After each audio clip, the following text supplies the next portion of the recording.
पहली तो बात यह है कि बावजूद इसके कि दुनिया भर में बड़े साइंटिफिक सर्वे आ गए हैं, बहुत सारी चीजें पहले पता चल जाती हैं, लेकिन हमने देखा 2-3 अमेरिकन इलेक्शन में कि अनएक्सपेक्टेड रिजल्ट भी आ जाते हैं। तो इसलिए किसी भी इलेक्शन हमेशा गैर मुतवक्को होता है और बहुत सारी उसमें ऐसी चीजें आ जाती हैं जिनकी आप तो नहीं कर रहे होते। और पाकिस्तान के बहुत से इलेक्शन ऐसे हुए हैं माजी में जिनमें एस्टेब्लिशमेंट कुछ और सोच रही थी, रिजल्ट कुछ और आ गया। तो इसी तरह अब भी कोई भी 1970 का इलेक्शन मसलन वो ये सोच रहे थे कि जो मशरकी पाकिस्तान है वहां पे मुस्लिम लीग, जमात इस्लामी और दाएं बाजू की जमातें आ जाएंगी, वहां अवामी लीग ने सबको हरा दिया। वो चाहते थे कि मगरबी पाकिस्तान में कयूम लीग जीत जाए, यहाँ पे पीपल्स पार्टी जीत गई। तो ये गैर मुतवक्का था, 1.5 साल तक इक़्तिदार नहीं दिया फिर उनको। तो बड़ी और मिसालें हैं। अच्छा, मैं कहना ये चाह रहा था कि बावजूद कि बहुत मैनेजमेंट भी की जाए फिर भी इस चीज का खदशा मौजूद होता है और खदशा मौजूद रहेगा कि उस दिन अनएक्सपेक्टेड रिजल्ट्स आ जाए।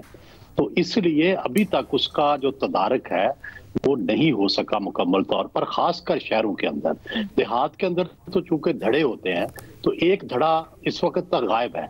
अभी हम मुख्तलिफ हलकों में पता कर रहे हैं कि कौन किसका हरीफ है, तो पता यह चलता है कि एक हरीफ तो मौजूद है जो नून लीग वाला है, उसका मुकाबला कौन होगा ये अभी पता ही नहीं चल रहा। तो जाहिर है इलेक्शन तो तब शुरू होता है जब दोनों हरीफों का या 3 हरीफों का पता हो। तो अभी तो दूसरे हरीफ का पता ही नहीं है।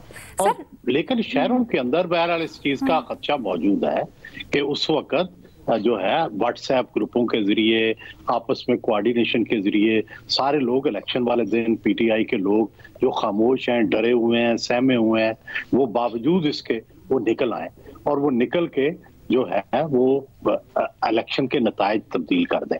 तो ये इस चीज का इम्कान मौजूद है और शायद ये वो इम्कान है जिसको टैप करना या पहले से पता करना भी मुश्किल है। लेकिन आप खुद कह रहे हैं कि जो दूसरा हरीफ है उससे मुतालिक अभी बहुत से शकूक हैं, उनका पता नहीं चल रहा कौन है। तो ये एक ज़माने में पाकिस्तान तहरीक इंसाफ होती थी और बड़े वाज़े तौर पे होती थी, तो क्या ये हकीकत तब्दील ना हुई? फिर क्या फिर ये इस चीज़ की सपोर्ट में नहीं जाता कि मकबूलियत एक हमें उस तरह नज़र आई जो सोशल मीडिया के ऊपर हम देखते हैं, या फिर हम आज से पहले देख रहे थे कि एक ज़माने में पाकिस्तान तहरीक इंसाफ की होती थी, लेकिन क्या वोट के अंदर वो तब्दील उसको कर पाएंगे? इसके ऊपर अभी भी बहुत बड़ा सवालिया निशान है। वो तो देखें, ये तो शुरू से ही है पीटीआई का कि उनकी सोशल मीडिया पे ज्यादा मकबूलियत है और रूरल एरिया में कम है। लेकिन देखें, प्रॉब्लम यह है इस वक्त जो पंजाब के जो सिटीज है ना वो उनमें मुसलसल हमने देखा कि इवन जो इमरान खान के दौर में जब वो बाय इलेक्शन हार भी रहे थे तो हम देख रहे थे कि उनके वोट बैंक में मुसलसल इजाफा हो रहा है। यानी जब से वो प्राइम मिनिस्टर बने थे उनका वोट बैंक बढ़ रहा था अगरचे वो हार रहे थे। और इसके बाद जब 16 महीने की हुकूमत आई और जो बाय इलेक्शन हुए हमने उनमें देखा कि पीटीआई जो थी उनसे सब हलकों में नून को शिकस्त दी।